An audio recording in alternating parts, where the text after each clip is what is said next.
त्रेता में जब आप विचार करें तो रावण ने सीता जी को चुरा लिया। रावण अत्याचार की जब आप कथा पढ़ेंगे तो उसमें झूठ, कपट, छल, झूठ बोलना, चोरी करना, पाप करना, अत्याचार करना, अनाचार करना, ये उस समय त्रेता में भी था। और जो अवगुण होते हैं उनको सीखने की जरूरत नहीं पड़ती, वो स्वमेव आ जाते हैं। इनकी कोई पाठशाला नहीं होती, कहीं से सीखे नहीं जाते, खुद सीख जाते हैं। अच्छे कर्मों के लिए प्रयास करना पड़ता है, बुरे कर्म तो स्वमेव आ जाते हैं। यही कवि इस लाइन में कहता है, चोरी बेईमानी बदमाशी की खुली नहीं पठसाल, मूर्ख नर खुली नहीं पठसाल।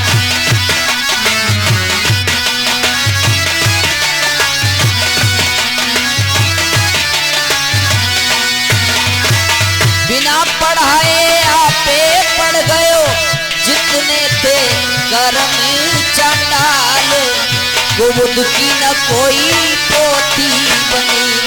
अब तो सोची समझ कर भैया, जानी गलती में जो कछु बनी सो बनी।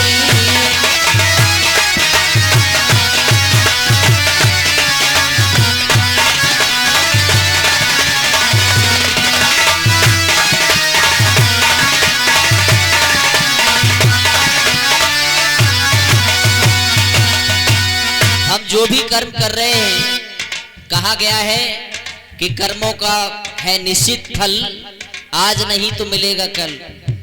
जो भी सुख और दुख हमारे सामने आते हैं सब हमारे ही कर्मों का परिणाम होता है। और जो तुम कर्म कर रहे हो वो तुम्हें ही भोगने पड़ेंगे, ऐसा शास्त्रों में लिखा है, कोई और भोगने के लिए नहीं आएगा। तो जो भी कर्म करें हम बड़ा सोच विचार कर करने की जरूरत है। तेरे कर्मों के आगे बाबुला कोई न बांधे पाल, मूर्ख नर कोई न बांधे पाल।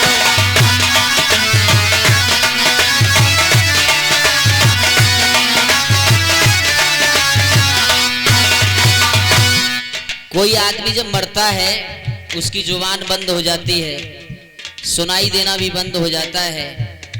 उसके अंदर क्या गति हो रही है, क्या उसको पीड़ा हो रही है, वही व्यक्ति जानता है। माता पिता भाई मित्र ये चाहकर भी उसकी मदद नहीं कर सकते उस समय। तेरे कर्मों के आगे बाबुला कोई न बांधे पाल, मूर्ख नर कोई न बांधे पाल।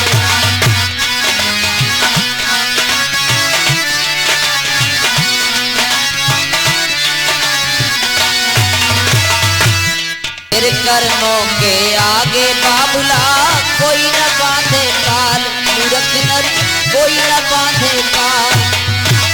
माता पिता यार सुत नारी जिनकी नहीं अड़ती आगे ढाले, विपत में तेरो कोई ना धनी। अब तो सोची समझ कर भैया, चाली गलती में जो कछु बनी सो बनी।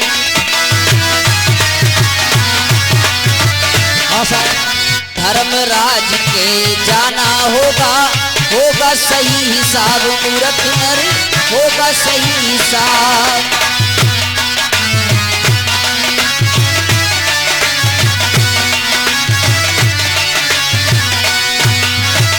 तत्ते खंबे गाड़े जाएंगे, चिमटों से फाड़ी जाएगी खाल, चुभोगे तेरे सैल की अड़ी।